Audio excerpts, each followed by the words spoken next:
Ladies and gentlemen, a very good evening and welcome to Eternal Limited's Q1 FY26 earnings conference call.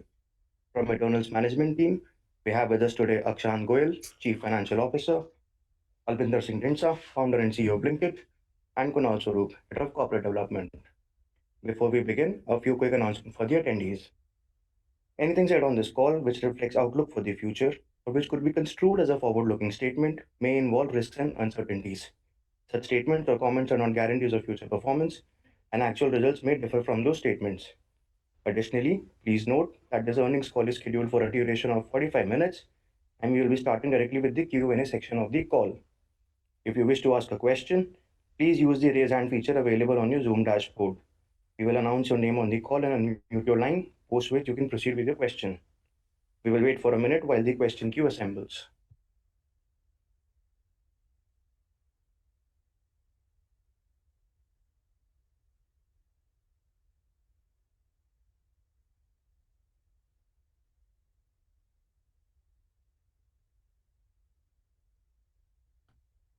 The first question is from the line of Ankur Rudra from JP Morgan. Please go ahead.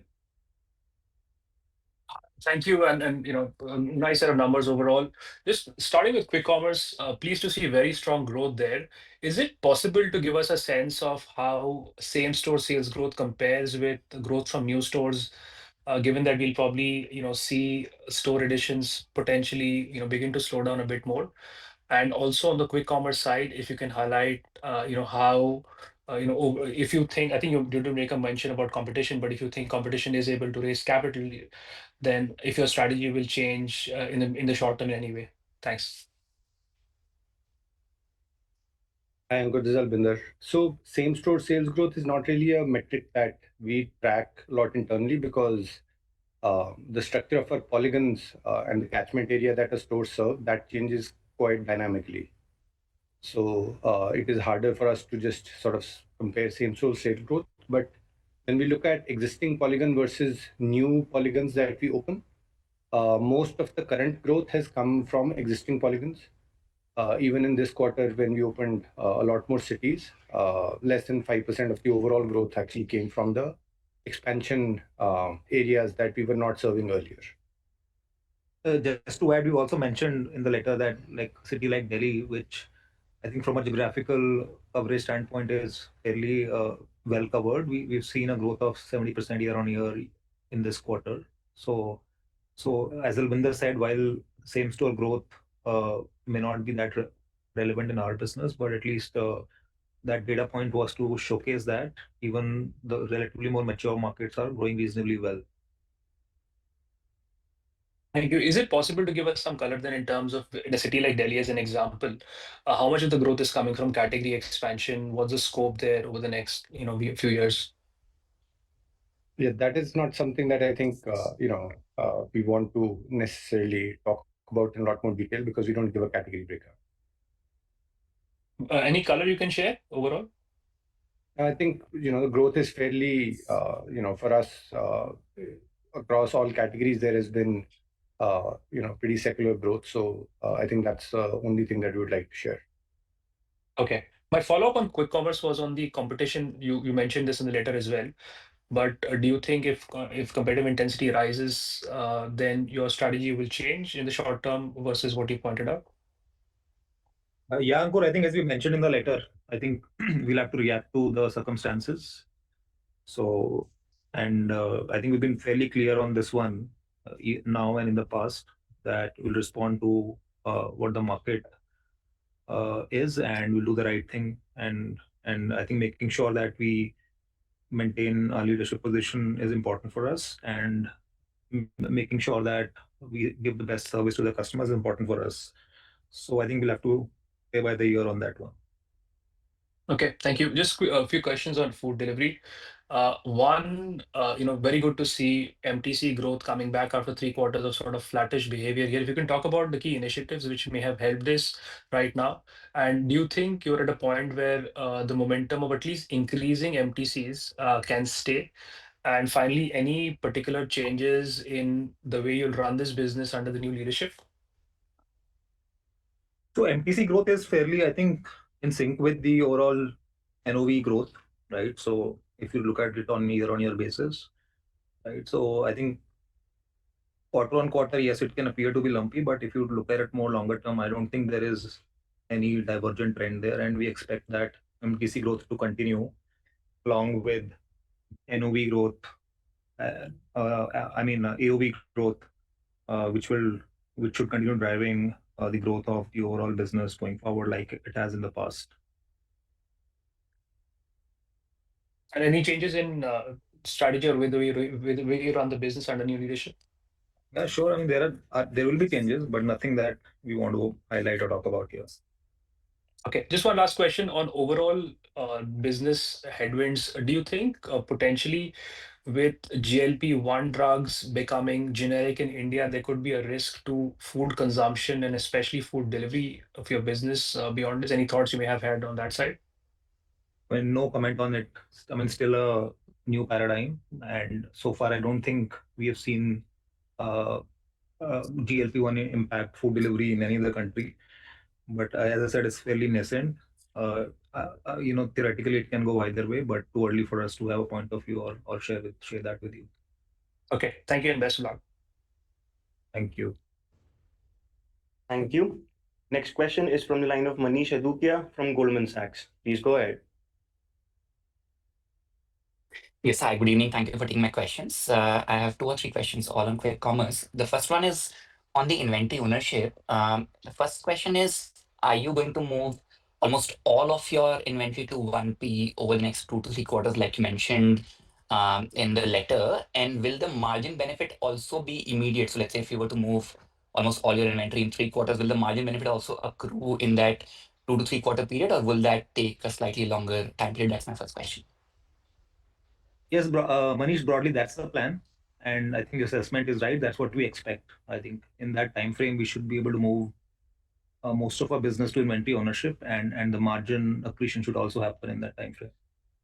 Understood. And you talked about some of the things in terms of differentiation versus peer group, but in terms of like you moving to inventory ownership and of course almost all of your peers doing still marketplace, would you say that it's a meaningful competitive advantage, or it's an advantage but does not really move the needle in a meaningful way from a market share perspective? Like what would your thoughts be there? I mean, like I'll leave that for you to comment here. I mean, we don't have any point of view on competitors' business model. I think you can answer questions on our business. Got it. And you talked about the visibility on dark stores, where you said you have 3,000 store visibility, but update on those you will probably give after you reach 2,000. But does that statement mean that you are getting to 3,000? Timeline is unclear, but the number 3,000 you will eventually get to. Is that how we should read that statement? Yes, that's right. Understood. Got it. And maybe a related question there is that like today, now you're like north of 5 billion in GOV and MTUs north of 15 million, maybe industry at 12 to 15 million GOV. I mean, from an industry perspective, Akshant and Albinder, do you have like any sense as to when does this industry start tapering off, if at all? Like, I mean, just trying to get a sense as to where do you think eventually in MTUs or GOV of the industry may end up, in your opinion, in the next 2 to 3 years, if you have any thoughts on that? So I think the growth momentum remains strong, and at least for the next 2 years, we feel that the growth rates will be high as we still are building out more infrastructure, and getting to 3,000 stores will take time. Right? Beyond that, I think it's very hard for us to comment on how large this market could be. It's a function of how deep can we go in certain categories that are small today, and how sustainable is economics in some of these categories. So I think a lot of variables and unknowns still in the business, which will play out over the next 1 or 2 years. And I think that will also dictate how much of opportunity we have in terms of size. And in this business, Akshant and team, like I know you don't give out that mix, but is there like a path for like non-grocery to become larger than grocery, or do you still expect grocery FMCG to continue to be like a disproportionate share of your GOV? I think, Manish, that will follow the consumption trend overall of the country. So I think if the household share of buying is always groceries higher, then I don't think you will necessarily see the non-grocery segment being bigger than that. It's actually much more related to our consumers, what are consumers buying, rather than what is a platform offering. And since we are more of an Okay. everyday app and becoming more and more horizontal, so I think the category trends will also mirror just what consumers buy. Got it. Just last question, a follow-up on Ankur's question earlier. On competition, of course, like 3 months ago in your previous call, you were saying that the competition is probably getting worse and visibility remains low on when it improves. And this time, of course, you've called out that you expect margins and absolute losses to get better. So, of course, the interpretation of that would be, I'm guessing, that competition has gotten significantly better over the last 3 months. And in that context, would you be able to give any new break-even timelines now for the quick commerce business, like as to when you can go back to that zero number, or that's something in the current landscape you may not be willing to provide? See, Manish, that number is not important for us. So, because it's a function of the weighted average of mature stores and new expansion, right? So directionally, as you can see, the margins have improved from -2.4% to -1.8% in this quarter. And what we are saying is we expect that trajectory to continue, subject to competitive intensity remaining the same, right? So from here on, how long therefore does that take to cross zero is a function of like how fast we're able to expand, and expansion also is not fully in our control because it's dependent on various external factors. So yeah, so I think we're not keen to give that number also because I think it matters eventually. Parts of our business, as I mentioned, are already at 2.5% margin. So the rest of the business catching up is a function of time. Thank you for taking my questions. All the best. Thank you. Thank you. Next question is from the line of Aditya Soman from CLSA. Please go ahead. Hi. First question on in your ROC calculation on Blinkit, you've laid out the assumption of about 18 days of working capital. Now, this is significantly lower than traditional retailers like DMart. Now, is this because you can just you do not have to maintain as much shelf inventory, or is it just that your models allow you to minimize inventory just because you have a just-in-time model and can move much faster? Or does this mean that some of the inventory will still stay off the books? I don't think it's a like-to-like comparison with something like a DMart, because one of the largest categories, for example, general merchandise, they will typically have much higher days of inventory, and that is owing to the way that they also source these items. So I don't think that you can make that like-to-like assumption. However, because of the way that we replenish and the frequency at which we are actually able to move products in our supply chain, we are structurally better off than most retailers that you would see across categories in the days of inventory that we need to days of cover that we need to have in order to make sure that there is good availability for customers. Fair. No, that's clear. And then secondly, I mean, in your statement on competition, you've also mentioned that, I mean, there's a clear trend for you at least, that speed, assortment, and customer support are almost more important than price. So does this mean that we are seeing this segmentation of the market as we've seen everywhere in the world with sort of the players like Reliance or DMart going after value and Blinkit effectively filling the gap in India for the convenience channel since we just don't have any supermarkets or convenience stores here? I don't think that we'll be able to classify that because our business works with all of these things together. So the flywheel around delivering, pricing value to customers is also something that we focus on, and we can't ignore it. And our customers also need to feel that, they get the best prices on our platform as well. So I think for us, all of these things have to go together. And sort of the segmentation of the market, I don't think it then remains a question of whether customers are going to fulfill their needs via a different value proposition, which is maybe 2-hour delivery or 3-hour delivery, and therefore they will get more value. I think we are not keen on exploring that segment, and we also think that the moment it moves out of the 10 minutes, then the entire equation changes.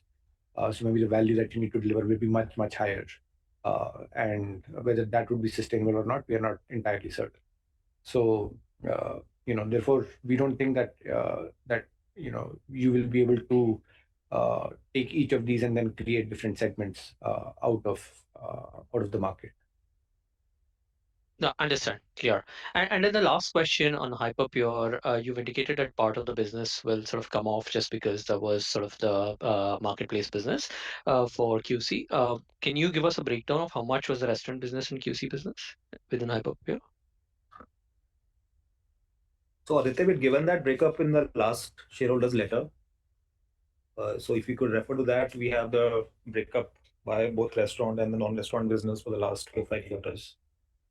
Understand. So it will be roughly in that ballpark even for this quarter, right? Right. Cool. All right. Thank you. Thank you. Next question is from the line of Swapnil Potduke from JM Financial. Please go ahead. Hi, thanks for the opportunity. I have 3 to 4 questions. First one, Blinkit per se. You're already close to around 17 million MTCs versus 23 million in food delivery. Would like to know what percentage of your quick commerce users are unique in nature, which probably will not be transacting, let's say, on your food delivery side. Swapnil, we have talked about it in the past, but we don't disclose that metric anymore. But the number of unique customers in quick commerce is increasing. It's on an increasing trend because we also cater to very different. Logically, we cater to different customer segments as well. I mean, the overlap is not very high, is what I would say. A large user base on both sides, which is fairly distinct. Okay, got it. The second question is with respect to your top cities share in the overall GOV or NOV, whichever you want to look at for the Blinkit business. And any sense as to how has that moved from the previous quarter? Not a very significant movement, Swapnil. I think majority of our business is still top 20 cities. Okay. And you did mention that the NOV difference is just about 10% between your bigger cities and smaller cities. The margin difference at this point of time would be significantly bigger is because you mentioned 2.5% adjusted margin for some of the cities. Lower tier cities would be significantly higher at this point of time. Sorry, the question is not clear. Are you saying lower cities will be higher on margin or lower on margin? The losses in that business will be significantly higher in percentage terms. So I think it's a function of the age of the store and also our relative market position in a city rather than actually it being a small or large city. So right now we are not seeing too much of margin difference between small and large cities. But of course, the newer stores that we've opened are loss making because of the fact that throughput is still low. So I think that's where the difference between margins come up between the stores. It's more to do with the age of the store than with whether it's tier 1 or tier 2. Also, to add to that, Swapnil, our supply chain investment in tier 2 and tier 3 cities is also more greenfield, and therefore, for the short term, like there's usually higher margin pressure on these cities because we are actually building out a brand new supply chain over there to be able to supply better. And sometimes the utilization of that is also worse off. Understood. And one question on your food delivery business margins, because your commentary seems to suggest that going forward, may end up sacrificing some margin to drive growth. I mean, if I were to summarize what you have mentioned in the shareholder, is that understanding correct? I mean, there's always a trade-off. I think what we are saying is that while in the long term we think margin expansion is possible, but in the near term we are more focused on growth, and hence therefore the margins could remain around the mark they are today. Got it. And how do you see your going out losses in the near term? Because you did mention the bistro expectations of losses in the bistro business or the investment that you plan to do. But going out, you have given a slightly longer term commentary versus a short term trend. Any sense on that? Yeah, I mean, we don't want to provide any guidance on the short term at this point, but I don't expect the losses to meaningfully increase from where they are. I think they'll remain range bound in the near term. Got it. And just the last thing on Bistro, what would be the AOEs currently? And any sense as to where do you see those AOE going for that business? We're not disclosing that, Sunil. Okay, no worries. Cool. Thanks a lot, guys, for the opportunity and all the best. Thank you. Thank you. Next question is from the line of Yogesh Agarwal from HSBC. Please go ahead.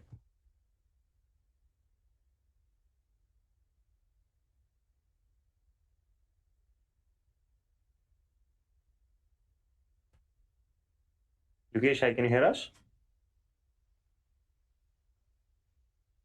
Seems like we're having some technical difficulties. We'll move on to our next attendee. Next question is from the line of Vivek Maheshwari from Jefferies. Please go ahead.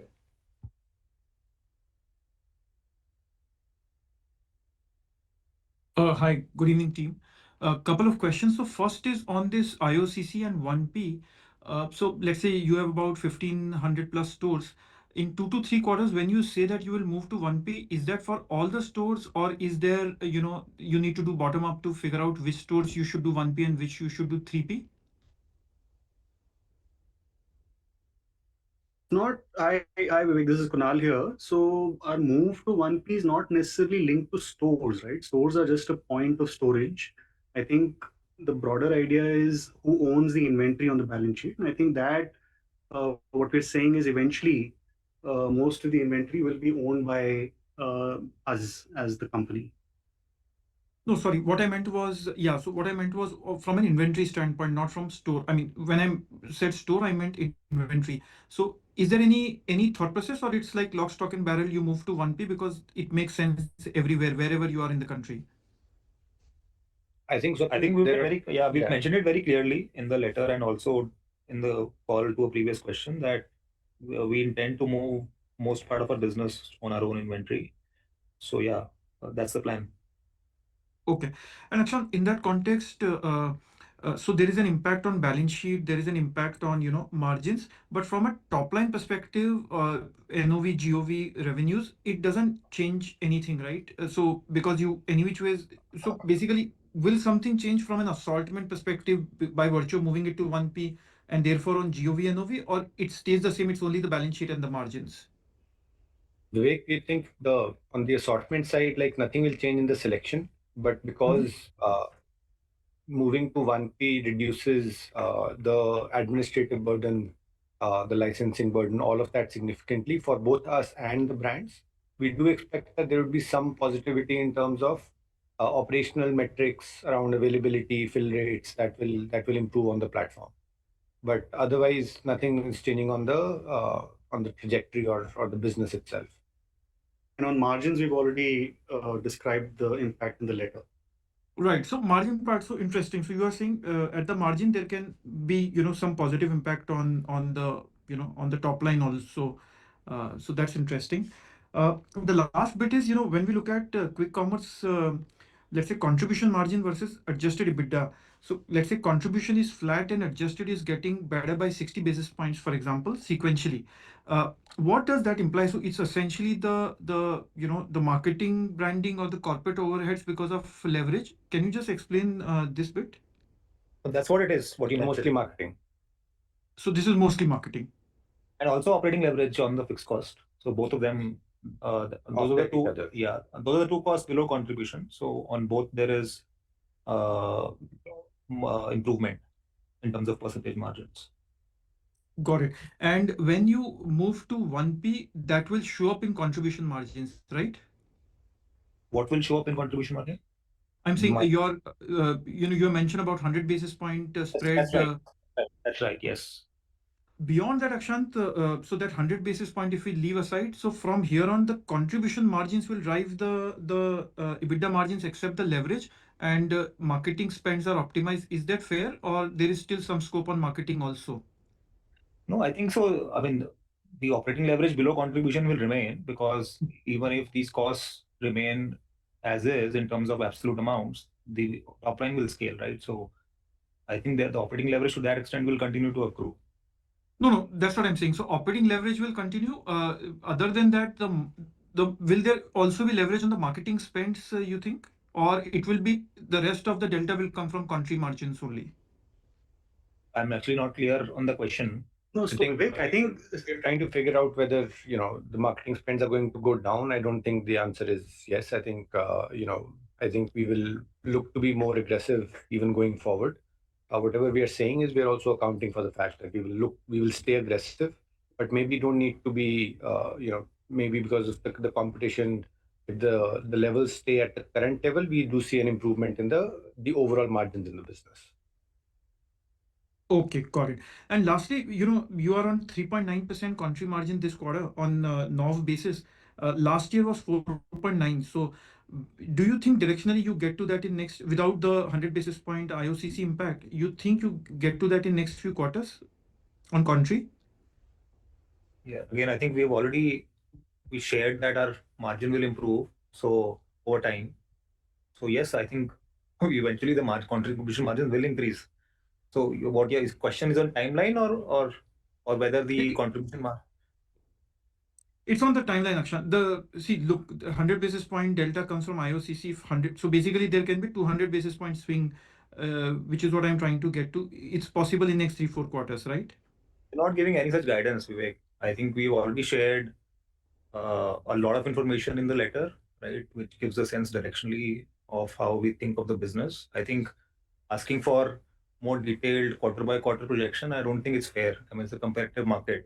So I'm requesting to please refrain from just getting the next quarter projections from us because I don't think that help the business or our shareholders. Oh, sure. The letter is very well written, I must say. Yeah, thank you. You're welcome. Thank you. Next question is from the line of Gaurav Rateria from Morgan Stanley. Please go ahead. Hi, thanks for taking my question. I have three sets of questions. The first is on the leadership. You mentioned 2 years of rotational style with limited timeline forces leadership to perform with urgency because there's a limited window to create impact. So my first question is, how do you really measure this impact? Like, what are the KPIs under which you measure and you decide that the stint can be further extended or not? Gaurav, I don't think we want to discuss and disclose that here. I don't think that's a conversation we want to have on this call. Okay, no problem.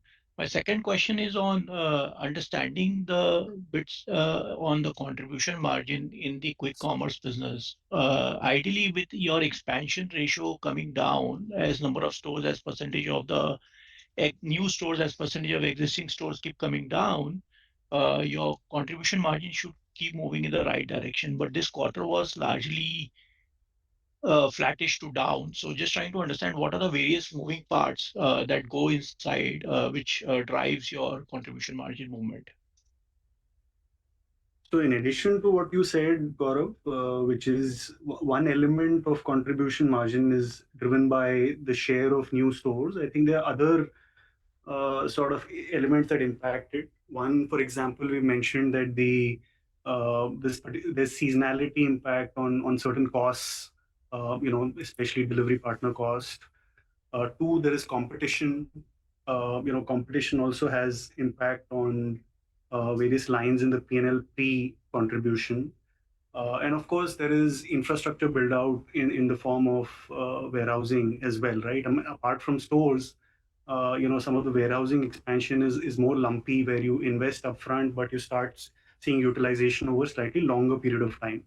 So I think these other three factors also play into that eventual contribution margin, and therefore it will not be only linked to the share of new stores. But just to add to that, I think also seasonality with respect to what gets sold on the platform in terms of the mix of the categories.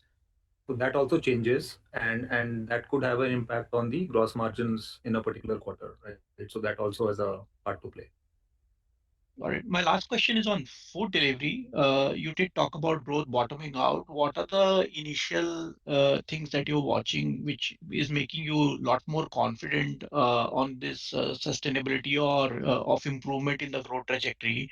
And related part is also on these food delivery partners. If you look at last 3 to 4 quarters, it's stagnating around a particular number while the orders might have grown. So how much of leverage we have to keep pulling this metric in terms of not being able to grow this delivery partner number while our order numbers keep growing? At some point in time, it kind of, the ratio may get maxed out. Thank you.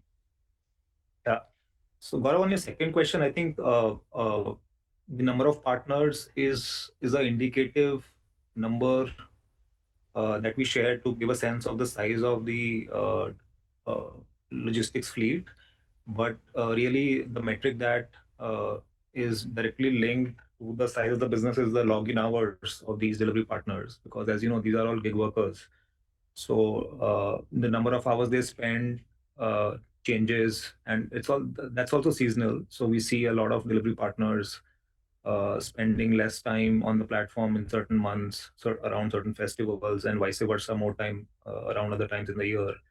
So that is first point I would like to make, that I think number of delivery partners is therefore always not uh, necessarily equal to the login hours that we get.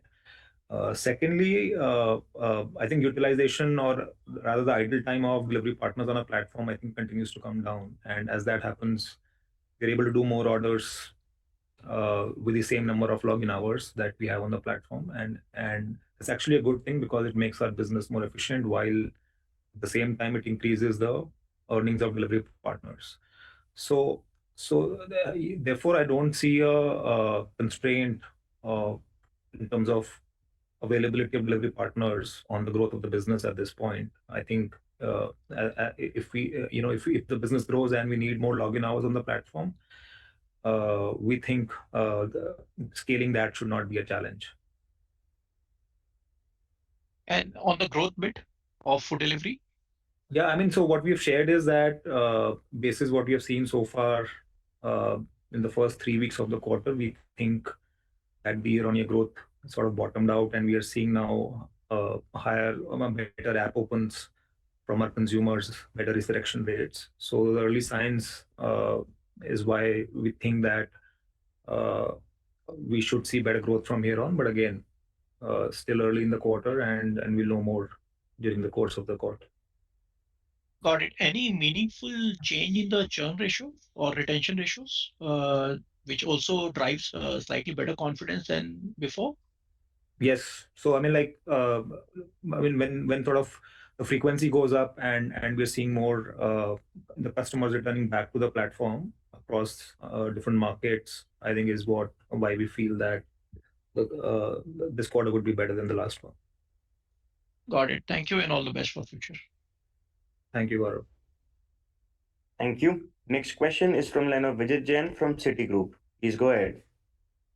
Yeah, thank you for the opportunity. My question on quick commerce. Looking at just the AOV, and I know, your comments from last quarter around, not really looking at driving the basket sizes up.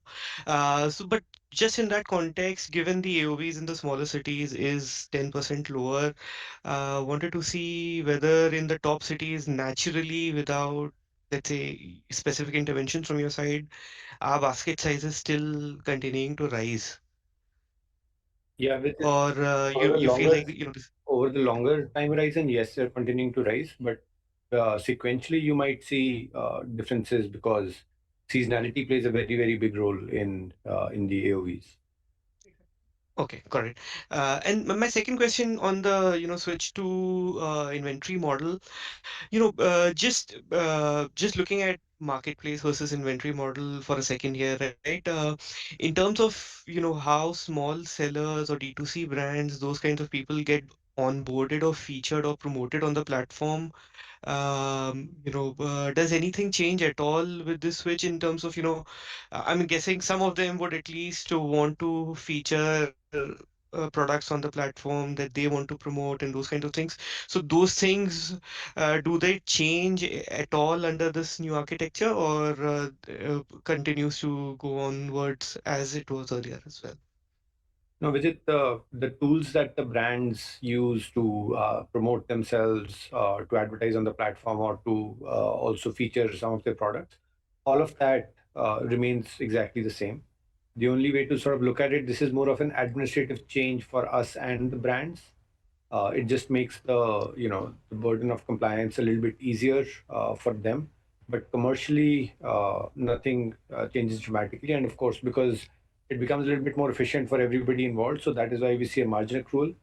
But otherwise, life stays exactly the same. Got it. So no change in whatever discretionary decision making could have existed with the brands earlier in terms of, what they wanted to Yeah, feature. yeah. Okay. So the brands still have all the control. Right. Got it. And the last just bookkeeping question, if I remember this right, usually you have annual wage revision impact in September quarter. At least in Zomato, if I remember right. Has that changed here, or should we expect that kind of a fixed cost increase next quarter? Also, the appraisal cycle remains the same, Vijit. Okay, got it. Okay, thank you. So those were my questions. Thank you. Thank you. Next question is from the line of Rishi Junjunwala from IIFL. Please go ahead. Yeah, thanks for the opportunity. A couple of questions here. Firstly, on food delivery, if we see our NOV growth has come down from, say, 27% year on year last year, same quarter, to 13% now. What would you attribute to be the major driver of this? Is it mostly the ordering frequency?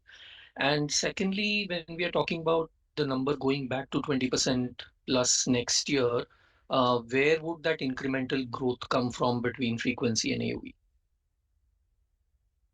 So hi, Rishi, this is Kunal here. So essentially, look, I think eventually it comes down to the number of customers transacting on our platform, and the average order values. I think there has been a slight slowdown in the number of transacting customers and the number of app opens that we're seeing on the app during the year, and therefore year on year some of that growth has been impacted, and we've talked about it over the last couple of quarters. And I think, like we said earlier in this call as well, the expectation is that the transacting customer growth should be higher as customers return to the app. Understood. And the second question is on quick commerce. Our average GOV per day per dark store over the past 4-5 quarters have been, extremely stable, despite the fact that number of dark stores have gone from 600 plus to 1500 plus. So, just trying to understand if you can give some color on throughput from your, relatively mature dark stores. Where do they end up stabilizing, or if at all they are? And at what level of GOV per dark store do you start, dividing the presence in the same area? So to the first part, Rishi, we don't actually know. We still haven't reached the point of hitting max throughput capacity at stores, at any of our stores. Of course, the more volume we do from a store, we also learn and we adapt to it as well. To the second point, we don't disclose that information. We think that's a little bit, that's part of our strategy as to how we go about actually opening stores. So that's not something that we disclose publicly. Got it. And just one last thing, in terms of ESOP costs, from an expectation perspective, what trajectory should we think about? Is there any change in the recent past around that? So Rishi, in the past, we have given a guidance on our total employee cost as a percentage of revenue, which includes both the cash compensation and the ESOP charge. I think 2 quarters ago maybe, and then before that also. So I think we're still sticking to that guidance that we given last time. Not change. All right, great. Thank you so much. Thank you. Ladies and gentlemen, in the interest of time, we will now take the last 1 to 2 questions. The next question is from the line of Sachin Salgaonkar from Bank of America. Please go ahead. Hi, thank you for the opportunity. 3 sets of questions. First question is on quick commerce. I do see now a bit of a divergence in business models between how a Blinkit is functioning and how your competitors are functioning. What I mean by that is you guys don't have megapods, you don't have the max saver equivalent kind of an offering. And I do understand the focus is more to deliver in a 15-minute time frame versus, let's say, what the max savers and equivalent are allowing. The question out here is there is a good amount of opportunity to also focus that base who doesn't necessarily want everything in 15-minute pieces. But out there, the AOV is much larger. So any thoughts in terms of going and targeting this base where it's just not 10 to 15-minute delivery, but maybe a 30-minute to 40-minute delivery time frame? Sachin, we don't see the opportunity there, so that's why we are not doing that. Okay. And any specific reason why you don't see the opportunity out there? I think, maybe we are not smart enough, so that could be the possible reason. No, clearly you guys are. Okay, next question. District, you guys did mention dining out, movies, sports, concert ticketing as a focus. Any thoughts of also focusing more on travel? Because there is a good amount of opportunity to cater to the premium user base out there also. Not at this point, Sachin. I think we remain focused on the existing set of use cases for now, and a lot of work to be done on those ones. So I think in future, of course, we can evaluate anything, but right now, I think in the near term, we'll remain in the categories that we are in today. All right. Next question on food. Clearly, you guys are indicating growth could be a bit slower than 20% for this year. I do think, basis your shareholder letters, there are a couple of historical issues what you had highlighted. One, as quick commerce becomes big, clearly there could be a bit more impact in terms of food growth. And second, at some level, obviously there's a bit of a slowdown impact. The first issue, what you guys had mentioned in the past, has a potential of becoming bigger and bigger as the quick commerce size becomes bigger. Of course, there's a bit of a competition uptake. Any general thoughts? Should the steady state growth be around 20%, could slow down a bit, but margins could be a bit better on the back of it? How you see any risk to the overall growth for the industry out there in the medium term because quick commerce is becoming bigger? Well, Sachin, I think quick commerce has definitely been a headwind to some extent for the food delivery business because I think some of that consumption has also moved to quick commerce, right? But having said that, I think we still believe from a penetration standpoint and opportunity standpoint, we still do think that long term the business can grow at 20%, although that visibility is not there for the near term at this point. But I think there's enough going for us to be excited about the business. And I think if we do well and we are able to innovate and unlock more use cases for food delivery on the app, then I think we get back to those 20% growth levels again. Got it. And last question, trying to understand if there are any accounting changes we should see on Blinkit from next quarter. And the reason I'm saying is 1P is modeled as on an inventory basis and 3P on a take rate basis. So as you guys move towards an inventory-led model, should we see any accounting changes in terms of overall numbers for the Blinkit Yes, business? Sachin. So we have tried to outline that in question 12 of the letter in terms of 3-4 things that could change from a reporting standpoint. So I'll request you to your attention to that question. Okay, so my question was, and I read that more from the take rate of the business changing and how the things move from that revenue calculation and so on and so forth. No, so revenue will now become very similar to NOV because since we own the inventory and contribution margins, of course, will in terms of definition and calculation will not change.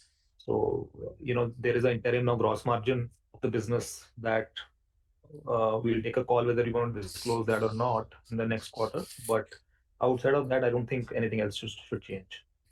Okay, thank you. Thank you. We will now conclude this conference call. Thank you so much for joining us, and you may now disconnect your lines.